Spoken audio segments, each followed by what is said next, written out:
Hello, good afternoon, everybody. Thanks for attending the FX Street meeting. I'm from CMC Markets. My name is Michael Young. I'm the office manager for the Canadian branch of CMC Markets. Eric Chang is the head of client relations. Colin Zazinski back there is our chief market strategist. You might recognize him if you watch BNN, CNBC, or you listen to 680. He's often on as a guest speaker. So he's our market analyst. He provides commentary. Colin will actually be presenting in a couple of months in January's Meetup group. So definitely try to attend that one when you can. So today, I guess, is the first meetup beyond or outside Owanda. I understand that Owanda was the previous sponsor for the FX Street meetup.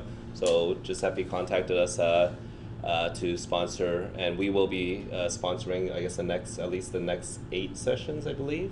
It's a little bit, it was a bit short notice. So how we've done it this time, and for only this time, is we book seminar rooms to do our presentations every month, and we fit Giuseppe and your meetup group within our own meetup, which is why we're in Saturday, which is unconventional for you guys, and also on a weekend in the suburbs.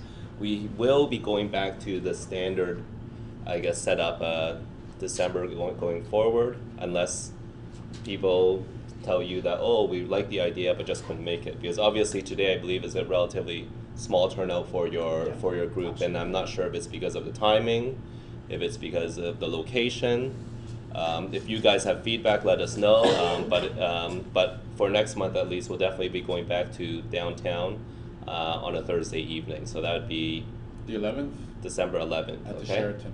At the Sheraton in downtown. Okay. So obviously, I think you'll be contacted when the time is appropriate. So just to give us, if you can bear with me for a couple minutes, just want to talk very briefly about who is CMC Markets. It looks like you don't have our font on your computer, that's why it's going to the basic text, but that's okay. So CMC Markets, we're online derivatives dealer. Like Owanda, your previous sponsor, we offer online trading on a multiple range of products. Obviously, we're sponsoring the FX Street Meetup, so Forex is one of our core products that we offer. We offer currency trading, commodities trading, gold and oil, silver, natural gas. We offer trading on indices, so North American indices, S&P, Dow, also international indices like the FTSE, the Nikkei. We have about 30 different indices or so. We are the largest provider of Forex and CFDs in Canada. Okay, just to give you an idea of the products that we offer on. If you saw the platform on the TV outside, we offer about 6,000 products on our platform. So including over 300 currency pairs. Okay. So if you have time afterwards, feel free to take a look at the platform and take a browse through the different products that we offer. Very generally, CMC started in 1989 in London, UK. Our head office is still there. We are, and so the 3 of us, plus you may have met Jacqueline and Cherry outside as well. We're from the Toronto office, so one of the 12 offices of CMC Markets, and we just manage the Canadian clients. We were actually the very first broker to offer a retail FX platform, online platform. So that was in 1996. You can imagine how long ago that is. At that time, I believe Google didn't even exist at that time yet, so we were quite leading edge at that time. We're now a global business once again. We have 12 offices, over 48,000 clients globally, throughout 77 countries internationally. So quite a large operation, and this just again the offices that we have currently, and of course we continue to expand. So expand not only in the areas that we go into, but also the products that we offer. So we'll be offering more products in the future. So lots are in the pipeline. We came to Canada in 2005, and we launched our new trading platform, which is the one outside, in 2014. Okay, so earlier this year. So it's a brand new trading platform, and We are celebrating basically 25 years right now is our anniversary. So been in the business, we're not a new startup. Very briefly about Canada. So our head office is at 120 Adelaide Street. Next month's meeting will be at the Sheraton, which is just across the street from our office. Our office in Toronto houses a relatively small staff, so we're basically a client support, some compliance, some marketing. Our head office is in London, UK, which is the equivalent of, I guess, the Owanda office is their head office is in Toronto. So that's where most of our operations, our IT, we have about 500 staff over in that office. Our staff in Toronto is basically our client-facing team plus our analysts. So you've met a majority of them today actually. And we're fully registered with IROC, very important. So impact of that is a couple. Your accounts are fully insured by the CPIF by up to $1 million. And also, unfortunately, the margin rates are Canadian margin rates for those. I'm not sure if anyone trades overseas, which is previously was quite popular. Starting to cut that down quite a bit. But so margin rates are starting around 3% or 1.8% on dollar, 1.3 on dollar CAD, sorry. Okay. Finally, I just want to show the next generation trading platform. So this is a fully proprietary trading platform. Okay, we developed it in-house. We spent about over £100 million developing this platform. No other broker uses it. We do not offer MT4. It's a fully, again, proprietary trading platform. And the tools on there so it's available on the desktop, on the iPads, on the iPhone, on Android devices as dedicated apps. One of the most sophisticated trading platforms you will see in the market at this time. You have tools like live client sentiment, so you can see long and short our clients. Again, we have a large pool of clients, about 48,000 clients, so you can imagine it's quite a good statistical indication of what people are long and short, not just by trades, but also by trade sizes. We also split out top performing clients, so you can see actually the difference between the general population versus the top population. There's Reuters news feeds, market calendars built in with timers, alerts that tells you, when the non-farm payrolls are coming out, what the consensus is on the street. So lots and lots of tools built in. Too much for us to talk about in just a couple of minutes, but if you have time, again, go out, speak with us, check out the platforms on the TV, and we'd be happy to show it. We're very proud of the platform. And some of the reasons people trade with us, again, I apologize for the formatting because we're on Giuseppe's computer, but that's okay. No worries. So main reasons why people trade with CMC Markets is our range of products that we offer. Very few Forex CFD brokers offer the range of products we do. We are non-commissioned, so ours is a spread-based revenue model on how we trade, and we are some of the lowest spreads out there on the market. So a lot of our Forex spreads, we're not intrabank spreads, so if you're doing with IB, that's still great. But our spreads start at around 0.7 pips for dollar CAD, Euro US, Aussie dollar, dollar yen. So you start at 0.7 pips, so very, very competitive. Again, the platform is also one of the major reasons, award-winning. There's just too much for me to tell you about that in a couple minutes, but I do definitely suggest you take a look. We do have a lot of local client support, so that's why this morning we also have sessions here. We do sessions in Mississauga, sessions in our Toronto office. We like to talk to our clients, get feedback, so it's nice to have that face-to-face interaction, which is something we really promote a lot, which is why we're also very happy to support FX Street and the FX community, growing the FX community in Canada. And of course, being local is fully registered with IROC, so your funds are fully insured. Colin, you wanted to? Oh, I just wanted to add one little thing on the awards. Mm-hmm. CMC Markets wins awards all over the world, and in the last year we won like 32 awards. internationally. But just this week in the United Kingdom, we won UK Financial Services Provider of the Year. We won Best Online Platform and Best Education. So we get a steady stream of awards. These ones are ones we're particularly proud of, and it shows that the development of the platform has really come through and is widely recognized around the world. Perfect.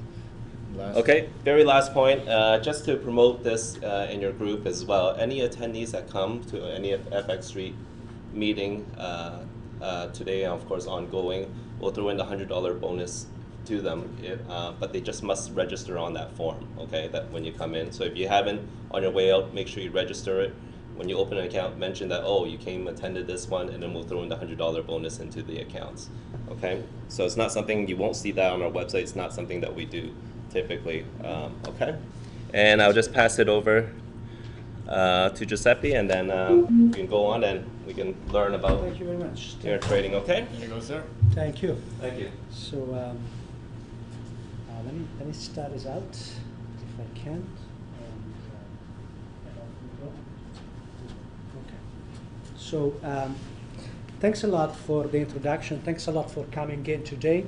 And I want to take the opportunity to thank CMC for actually hosting the FX Street group for the months to come, and graciously thank you also for the offer we're gonna give to the FX Street meetup attendance. So today we took the opportunity of the invite, and this is a risk warning. I have another one from CMC to introduce high frequency trading. Now, a lot of people speak about high frequency trading, and clearly we all know it's something that's too fast for retail traders to take advantage of. And that's the reason why I added in this presentation the sentence "practical considerations," because I'd like to invite you to reflect on how actually high frequency trading can affect our trading as retail traders, especially if you like to time on the smaller time frame. Okay, so before I get into that, I just wanted to give an introduction, and we don't do this often. Actually, probably it's the first time we do it here in Toronto. I just wanted to give you a 2-minute introduction on the FX Street portal. The FX Street portal has a very simple structure. There is a main menu, and for each item of the menu there is a sub-menu. Now, basically, FX Street is, as you know, a portal which focuses on news as well as education in the Forex markets, and it has been founded in 2000s in Spain, so it's a Spain-based company, and it's in the last 14 years has cemented this its position in the Forex market. So what the portal provides is simply simple services on the rates and charts, and obviously this is not something that can substitute a complex trading platform. This is just a portal that you can use when you are on the go, or if you have an internet connection, you want to check what's going on. FX Street is a very good resource for that. So there are different type of rates and charts, so not only related to Forex, but also correlated markets like bonds or indexes. And there are some features that you can put on the charts, like the news, or you can put together multiple charts, organize them in workspaces, and you can share them online. So an important part is, of course, news, fundamental and technical news, and of course it's very strong. FX is very strong on that. There's a lot of sources, as well as also independent journalists that are writing for FX, which is always refreshing, always interesting to see what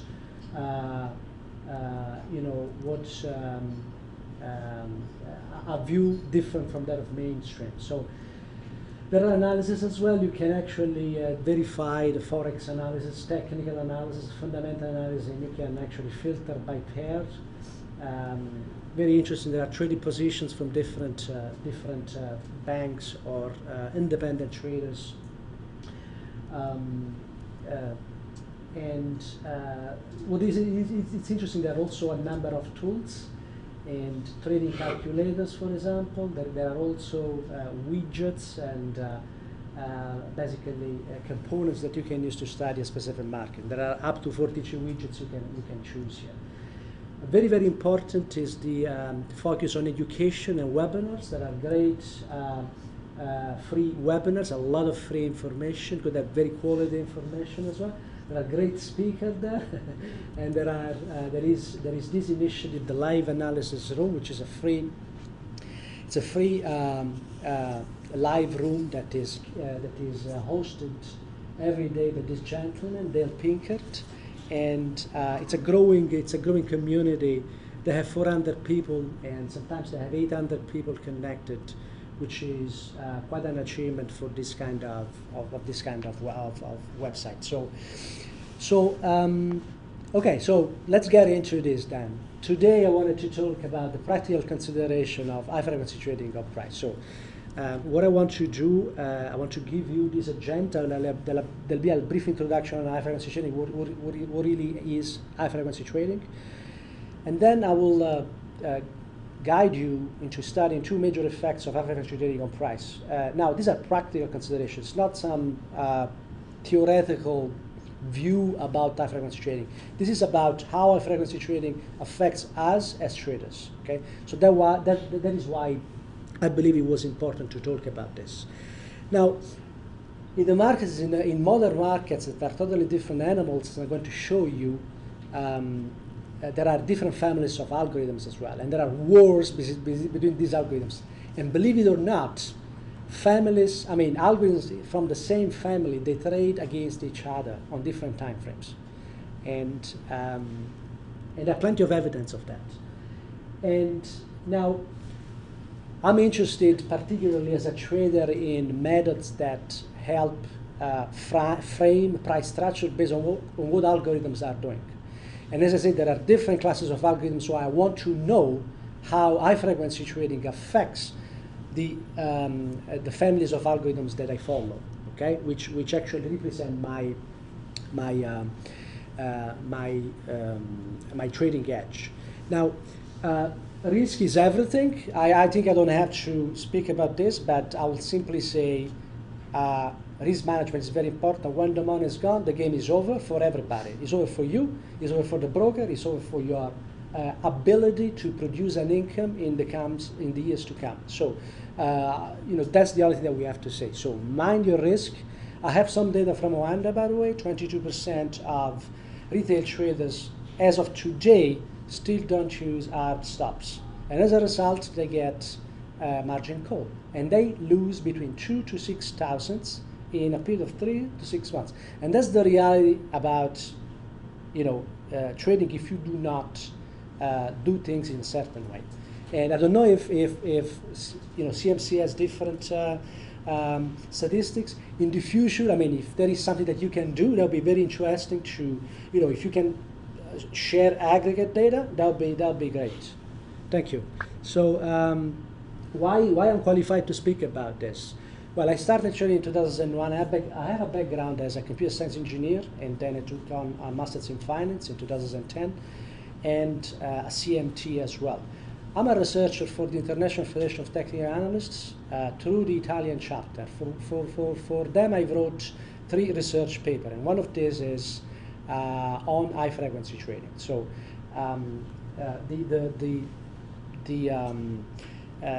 what I've learned from great mentors, and I mentioned some of them here: Van Tarp, Ivica Juracic, David Asley, Joe Di Napoli.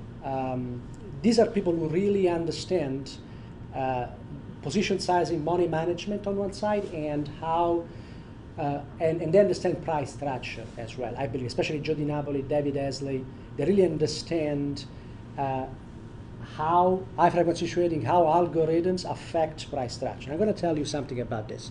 I also have a blog in which I publish my analysis, actually frequently. I have a free newsletter, and I launched also a coaching program on these techniques as well. So now, why algorithms are important? Because modern markets are totally different animals, totally different from what they were just only about 10 to 15 years ago. So an estimate of over 80% of volume in the futures market is traded by algorithms.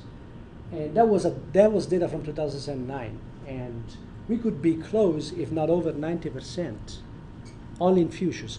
Forex market, I have data for 2009, 2010, the last I have, 45% of volume is traded through automated machines. Okay. Now, as I said, there are different type of algorithms in the market. So here I'm talking about automated executions. There's an estimate in 2010, I don't have a most recent one, 20% for options. And of course there is high frequency trading, which moves, as we know, between 35 to 75% of equity market in North America and in Europe. And that's there is a family that they call program trading more generally that is believed to move 20% of the volume and operates on the very large time frame, so daily and weekly. And that's where the money really is. Okay? Now, if you need sources, that's not a number that of course I made up. And I think there is one of these sources, the UK Government Office for Science, which is a very well-regarded source when it comes to study of high frequency trading. I've been using that resource a lot in my research as well. So, what is high frequency trading? Okay, that's what is for me. Okay, so that's my own personal view. So if you don't share this view, you are free to do that. That's what means to me. I believe it's an unfair way to get advantage on the markets. And high frequency trading, as you know, as you might know, it's a practice that is capable of exploiting small difference in price between markets. And this can be between a stock and an index, an ETF and a stock, an ETF and an index, a future. So in a way, it uses the same principle of that is used in arbitration, of course. Of course, they don't do arbitration; they try to get an advantage. And so, how these differences in price can be exploited? They can be exploited only through dedicated infrastructure, which is attached directly to the modern electronic exchanges like Amex, NICE, Nasdaq, CME, Eurex, LSE, and many, many more. So there are a lot of definition about high frequency trading, and they vary too as well. But there are a number of elements that are actually common to all these definitions. And first of all, market positions are acquired and are released very, very quickly. Sometimes hundreds, if not thousands of times every day. There is low latency in order transmission to the market, and the reason is that these machines, this software, can only work on dedicated infrastructure which is attached directly to the exchanges. So there is lack of inventory. So these algorithms do not act like market maker. Market maker would bring in the past overnight millions of worth of stocks or worth of financial instruments. That's not the case for high frequency trading. The positions are closed in minutes, if not in seconds. And as I said, rarely the position is brought overnight. And very, very important, the ratio of order inserted divided by the number of order inserted divided by the number of order executed is very, very high, which means that the majority of orders that are inserted in the market book are not executed. So, and that's done to game, in a way, the market book and game the player. So now the general question is high frequency trading a way to obtain trades in an advantageous way, or it's something that only has side effects like modifying price structure? So the literature and defense of HFT says that HFT is the modern market makers. The reality, and so as market makers, they provide liquidity to the markets. But the reality is that that's not the case, because a market maker would stay in the market under situation of market stress. While high frequency trading, and I'm going to show you an example, a clear example, something that happened very recently on the American market, whereas when there is a condition of stress, the liquidity brought in by high frequency trading simply disappears. Okay, and we will see with which consequences. It's quite fascinating.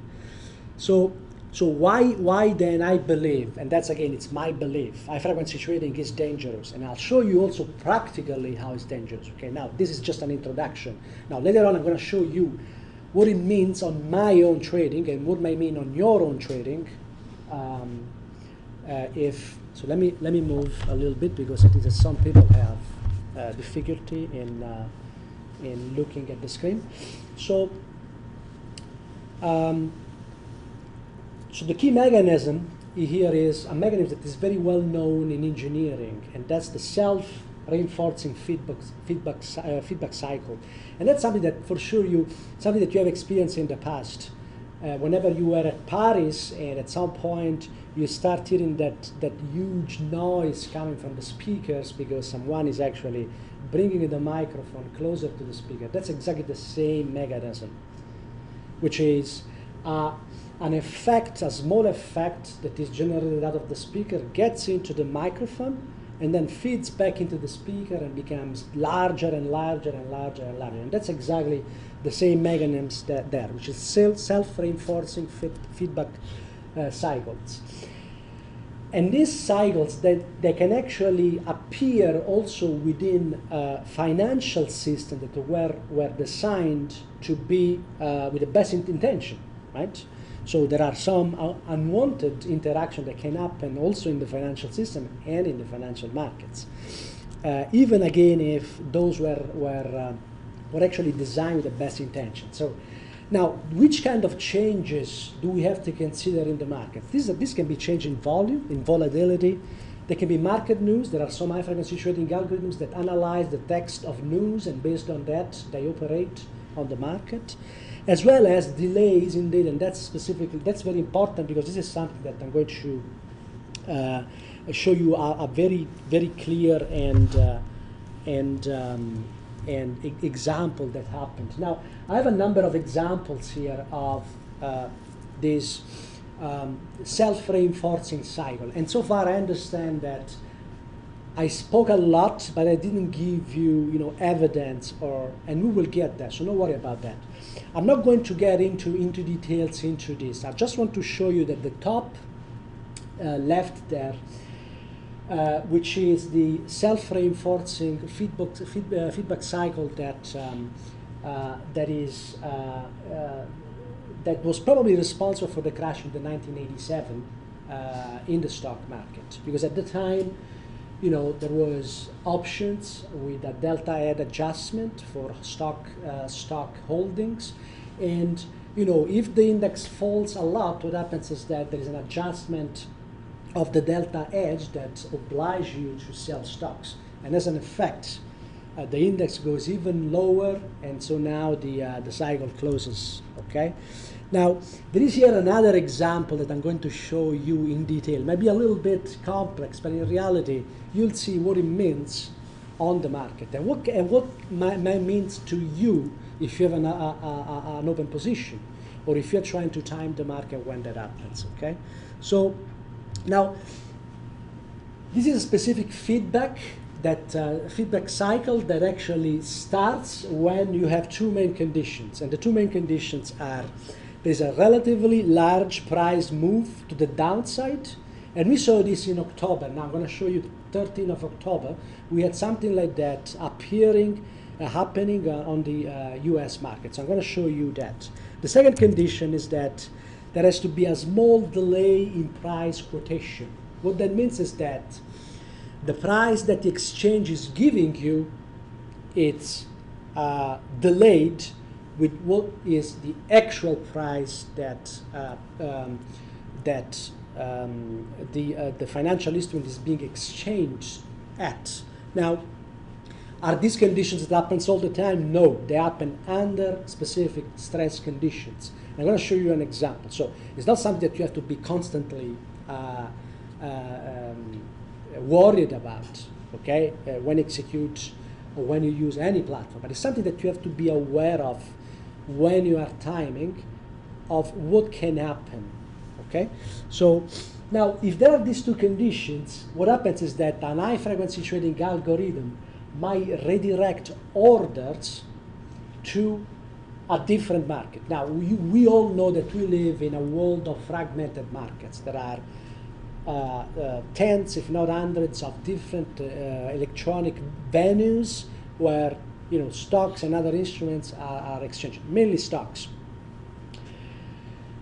So what happens is that high-frequency trading sees the price, and as the price is delayed, let's say that the high-frequency trading wants to sell a stock. Now, on the market on which he's operating, he sees a lower price, and he sees a higher price on a different venue because of the delay. So it's apparently perceived as a higher price, and the order is sent to that exchange.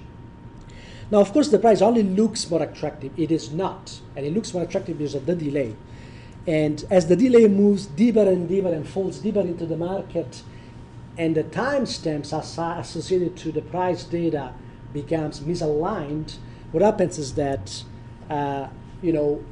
this actually closes the cycle. Okay, so this cycle becomes more and more extreme, and I'm going to show you an example as well. So it might appear a little bit different, but what you're saying here is that one algorithm sees a price which is more convenient somewhere else and sends that order to that place. The point is that it's only perceived to be higher, because in reality it's perceived higher because of the delay in that exchange sending price data. Okay, so let me show you what that means in practice. Okay, on the 13th of October 2014, 15:32 Eastern Time, $750 million worth of stocks were dumped in 1 second. In 1 second on the I believe it's the NICE. What is the result of this forced liquidation? Well, a complete collapse of all the liquidity that was in the SP 500. I'm going to show you the pictures. Now, SP 500 is not just one instrument. It's the most liquid instrument in the world. Okay? So if there is something that can create that, we have to be aware of it. Now, Nanex, if you know this company, they study the effects of algorithms on price. Very interesting. And what happens is that in less than 1 minute, 9 points of the SP 500 are gone. Now, look at this. Look at the relation between price, that in less than 1 minute goes 9 points down, but most importantly, look at the liquidity that goes from 50,000 to less than 1,000 there. At least 1/5 of the liquidity, I believe 1/10. I mean, liquidity goes from 100% to 10%. Okay, so what is the liquidity? And that's the effect on price. And now, let me show this to you. And this is actually a graphical representation and exactly what I told you before. This is the price that is published by the exchange, and this is the price at which the trades are happening. Can you see there is a delay there? And now this delay, of course, it lasted, a few minutes, and then eventually the market recovered. Okay, but see, the fact that the market recovered is that we don't have to accept it as a proof that the market can recover all the time. Okay, so that's very, very important. And we're only talking about 750 million, which is, considering the capitalization of this market, it's really nothing, right? So now, let me talk about market price structure. Let me get into what it means to me as a trader, what it means to you as a trader. So first of all, what is market price structure? Let's define it simply as the way the market price evolves. Okay, I mean we can get complicated, as much complicated as you want, and we can talk about it, but let's use a simple definition there. Now, price structure is defined to be healthy or robust if there are three conditions. The market is liquid, which means that there are large volume of exchanges. The book is deep and very well populated, which means that demand and offer are available at all price levels, and the book is deep. And of course, as a result, the spread is also small. Okay, and that's the difference between bid and ask. So in these conditions, and that's the key. I mean, if you go home and say, today I understood this, I think I reached my objective. Okay, the key, all the presentation is synthesized by this sentence here. Liquidity provided are rewarded. So that's very interesting. I mean, in a market that is healthy with a robust price structure, liquidity providers are rewarded. Remember this. I'm going to show you who are these liquidity providers now. This is the most important point to understand. If you bring this home today, I did my job. So now, if market liquidity providers are not rewarded, that's what happens. The market becomes unstable. And I showed you an example of instability. Scary.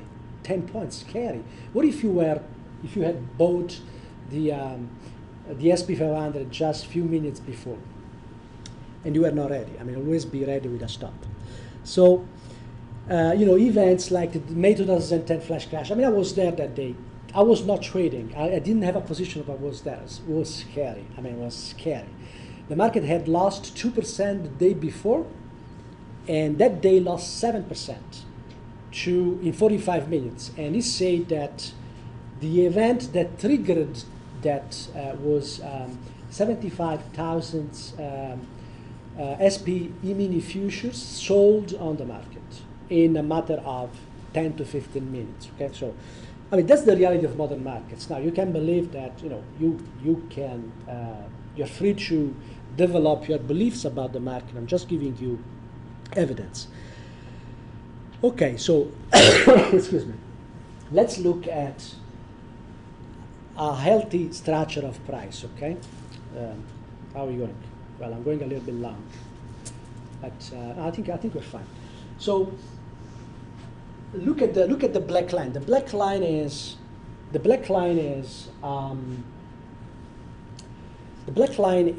price at the higher level. Think of 4 hour. Think of daily. Okay, and the dotted blue line is market price in a smaller time frame. Think of 15 minutes. Okay, now the blue line. Let's say that someone around A or just above A understood that this market is moving higher, so it's taking position. Okay, and this group of traders are also interested in keep taking position as the market moves higher. On the other hand, there may be players on the smaller time frame who are actually selling this market. So let's say that there is someone who actually sells this market at this point due to A primes there. So what happens is that if this group of traders waits, first of all, when they sell, what happens is that they are giving liquidity to the people on the larger time frame who want to add to their position because they believe the market is going higher. Okay, so what happens is that if these people who sell in A times are not too quick to close their position, they might find themselves in a loss at B. But look at what happens in that market. This market has deep retraces also on the larger time frame. So if they wait long enough, what happens is that the market gets below A primes and allows them to exit and even reposition them so that they can take advantage of the move higher. So a healthy and robust price structure is a market that is forgiving to liquidity providers who actually provide liquidity to the larger players because they want to make money in counter trend moves. Okay, this is a healthy price structure. And the relation between the price structure and how the liquidity provider are rewarded, it's evident here, because if they wait long enough, they can exit with a gain and they can reposition. Now, what is an unhealthy price structure? It's something like this. It's something that moves and retraces, does not retrace a lot, and by not doing that, does not allow the little guys who give liquidity to the market to actually exit the market. And they will find themselves, if they're not able to act here, there would be no other opportunity for them to exit this market with a gain. So what happens is that if the liquidity provider keep losing money as this market goes up, what happens? They simply leave the market. And that's exactly what happens with high frequency trading. They leave the market when the price structure is not healthy. Okay? How does the second leg go up then if there's no liquidity? Pardon me again? The second leg was the first leg up, is small down right where they can't get out. Okay, on that one, go Yeah. down. Yeah. That leg there, how does that go up? There's no liquidity. Well, if they enter it in a high So they can't provide the liquidity, okay, because they can't get out. So they lose money. Yeah. The second leg that goes up there. Yeah. The one on further over. No, not Here. the dotted line, that line there. So how does that one go up then? Where's the liquidity for that one to go up? Well, the point is that the people keep buying here, and but these people here who give.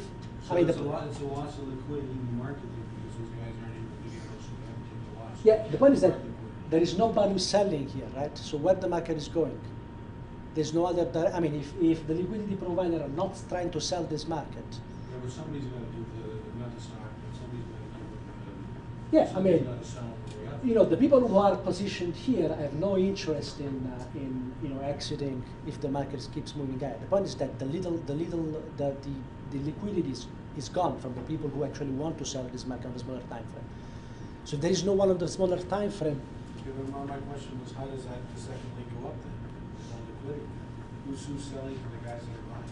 Well, I mean, if the spread is high, even small buyers can actually bring price higher. Okay. If the spread is small, if the spread is high. I've seen this structure in the market. I'm just curious. Well, the point I want to, it's a good question. The point I want to make is that here the spread goes higher, right?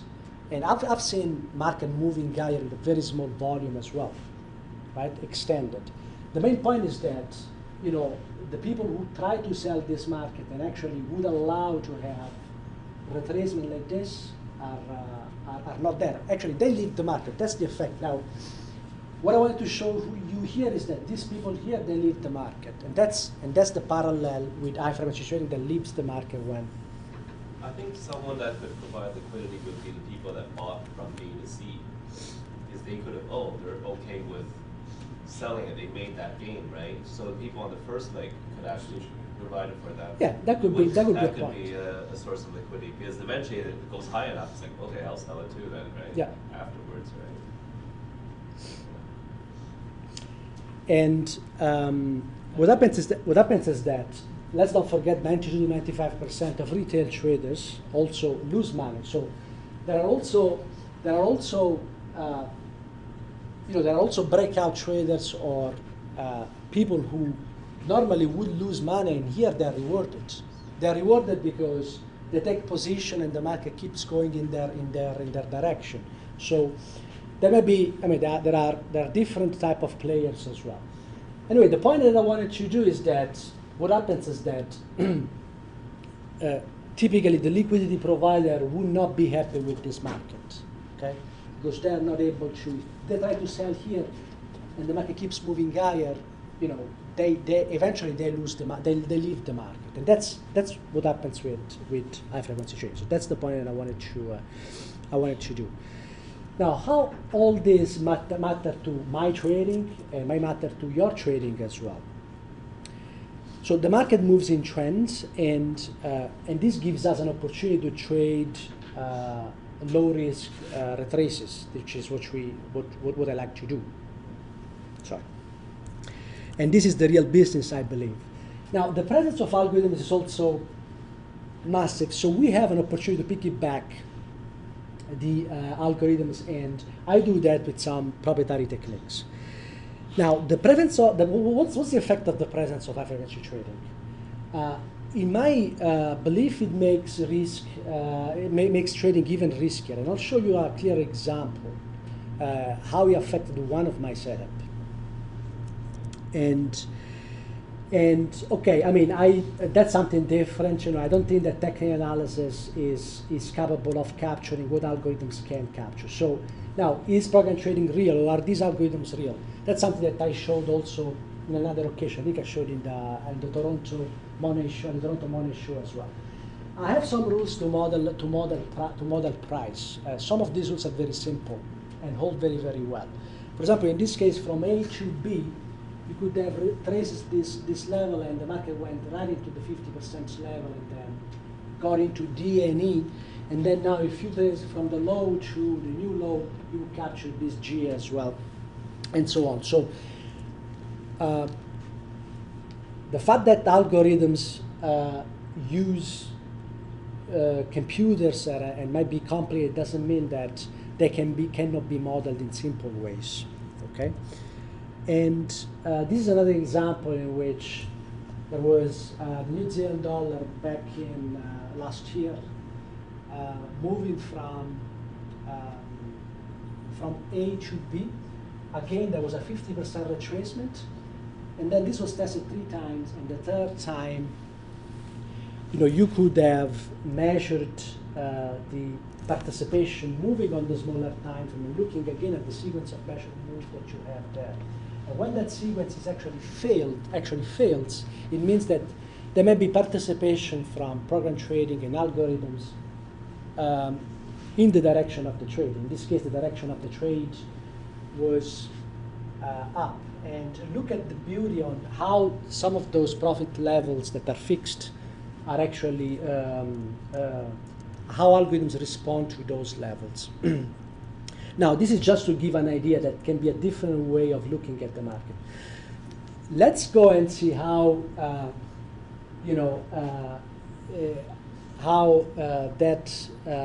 all this means to my trading. Oh, thank you. That's good. Thanks. Love this.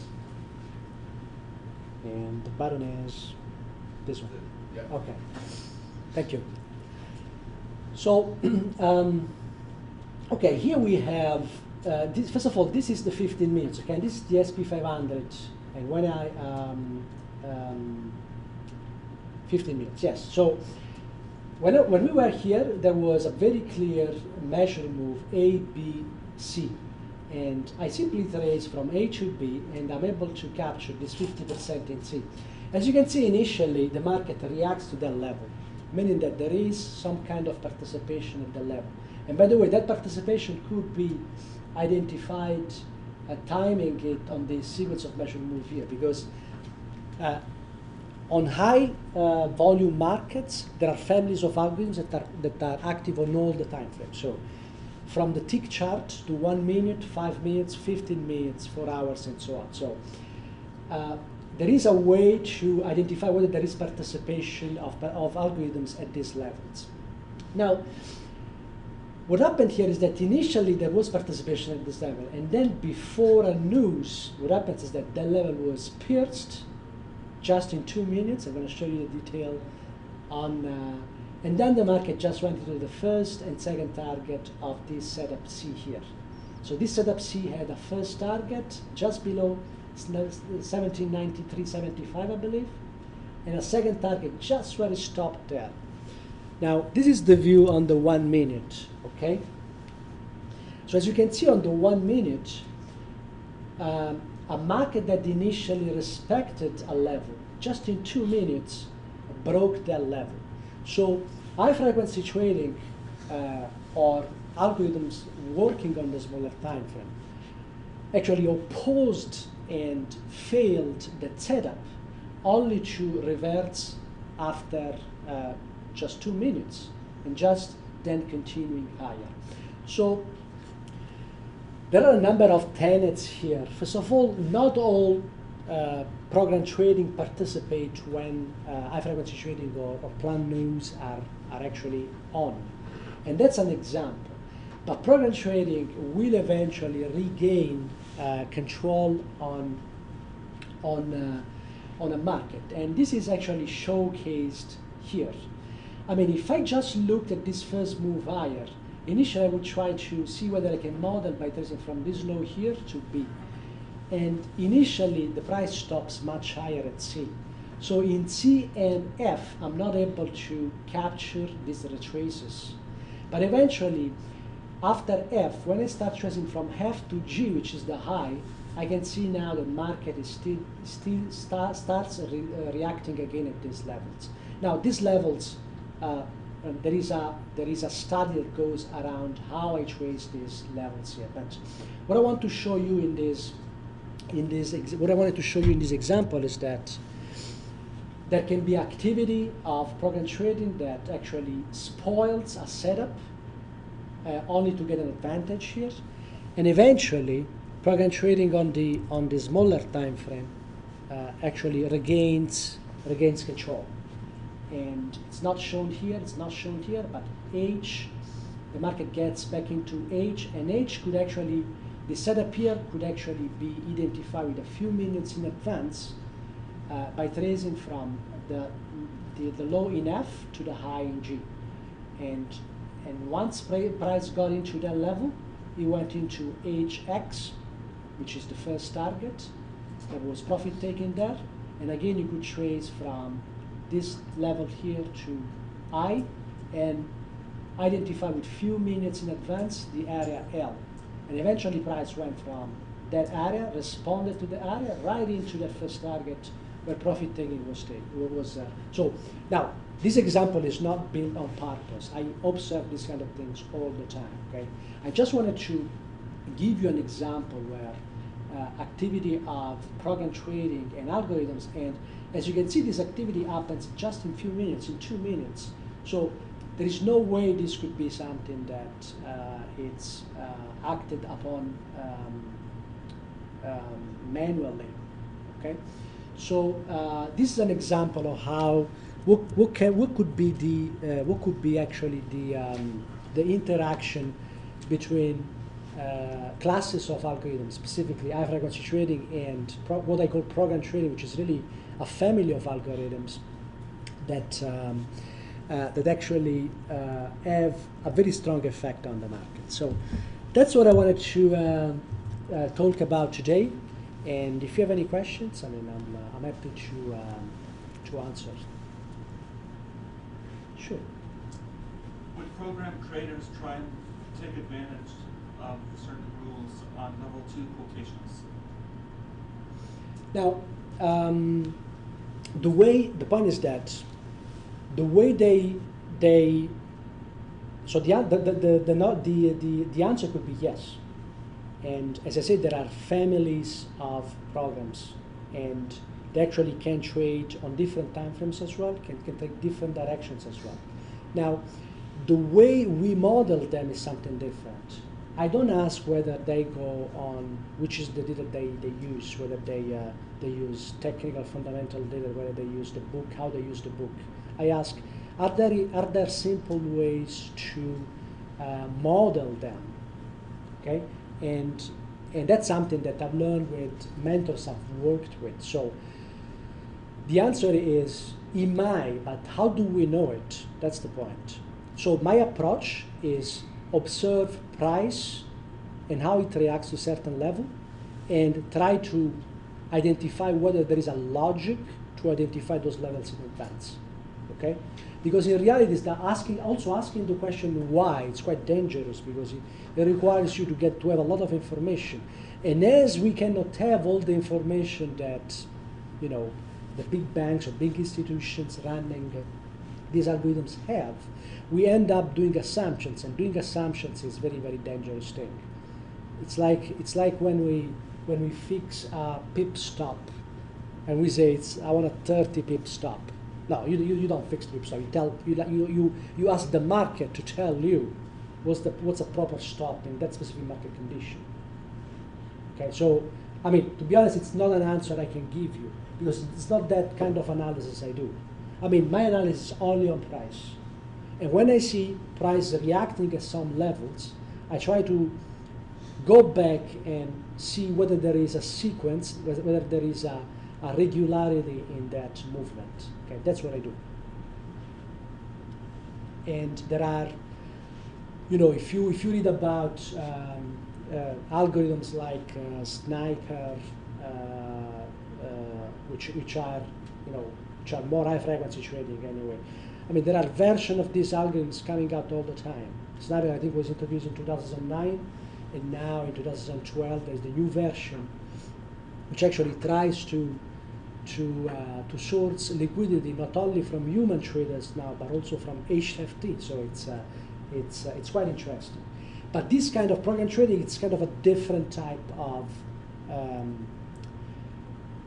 So they really come from the basic definition of program trading, which was that back in the 1980s, which is algorithmic program that buys up to 15 stocks in a basket, and from 1 million up. So everything came from the evolution of those type of programs. And actually, also in the 80s, a lot of pit traders and a lot of techniques that were used in the pit ended up into the higher floors where pit traders start using the computer. So they actually injected a lot of their knowledge, also psychological response of traders to price into the algorithms as well, into these algorithms as well. And that's why, you know, when you see examples like this, you know, there are people who actually, when they see this part here, so I have the pointer here. When they see this this A to B here, they sell here, but that's the worst place to sell, right? And when the market retraces into C, which would be the right place to sell, they're not able to sell. I mean, this is exactly a representation of fear and greed, right? People who are here, they have greed, and they want to sell, but that's the worst place to sell, and so they sell here, and then the market goes against them, and this is the place of highest pain. All the rules that model the psychology of the average trader are back into the algorithms as well. And that's why, you know, sometimes you are able to model algorithms in such a simple way, because entering short here means trading, getting liquidity from the people who are short here and are in pain till the point C. So you don't need complex rules in order to model what program trading is doing. And this is just a simple example, right?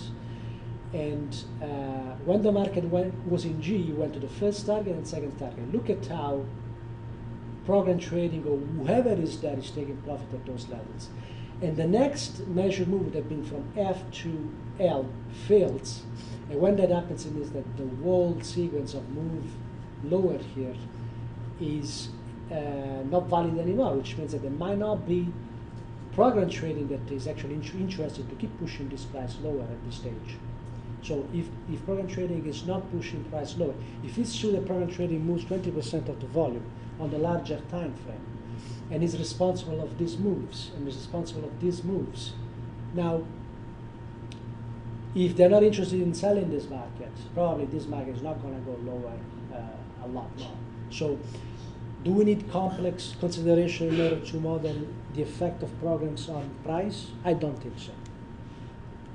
That's a longer answer for this. Okay, so how do you know when the next measure fails?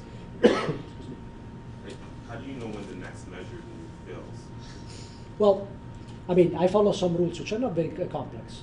When I trace from A to B, I have three numbers, three levels. One is my 50%. I have 4 levels indeed.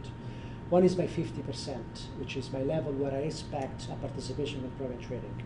The 61.8% is a level that tells me that the move has changed. And then I get two level of targets. The first one is this one, minus 26.6%, and the second one is minus 61.8%. Now, when the market continues lower and it goes under the second level here, it means that the market is extended. So now you need different rules to model it. And the rules that I use, that are simple, but effective, I now use this low here to the new low that the market is going to give me. I don't know where that new low. But as soon as, and in fact, I keep tracing from B to this point, and this point, and this point. Now, when the market does not go lower anymore, I already have, with a few days in this case, actually a few weeks because this is a daily chart, I have that G level. I have that in advance, so I can prepare to time that level if market gets there. So how do I know when the sequence is failed? So if this market went above G and above the 61.8% level, I knew that all this was ended. And there are some rules to model what program trading is likely to do when that happens. Okay, so now this is not.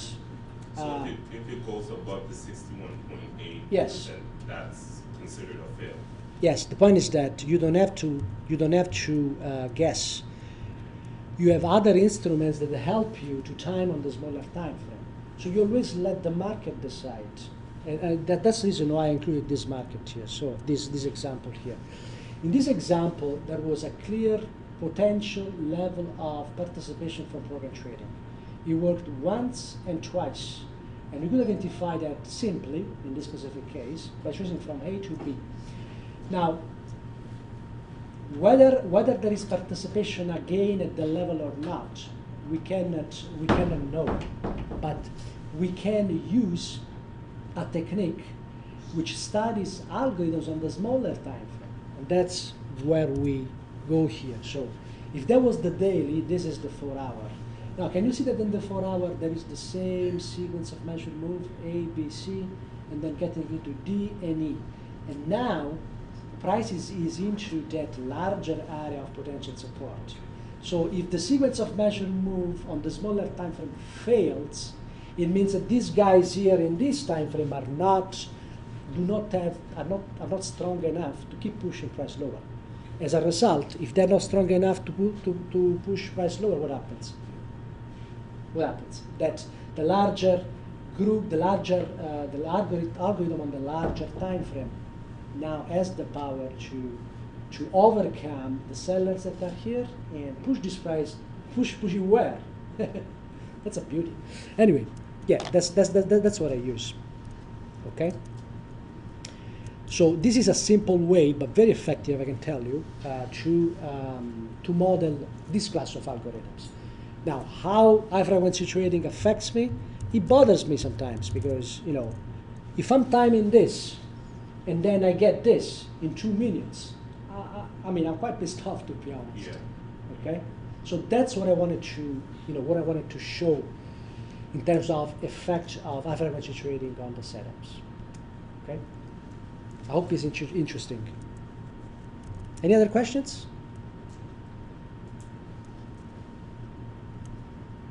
Okay, so we can close it here then. Okay, thanks a lot for joining. I hope it was interesting, and we will see you then next time in December. Thank you.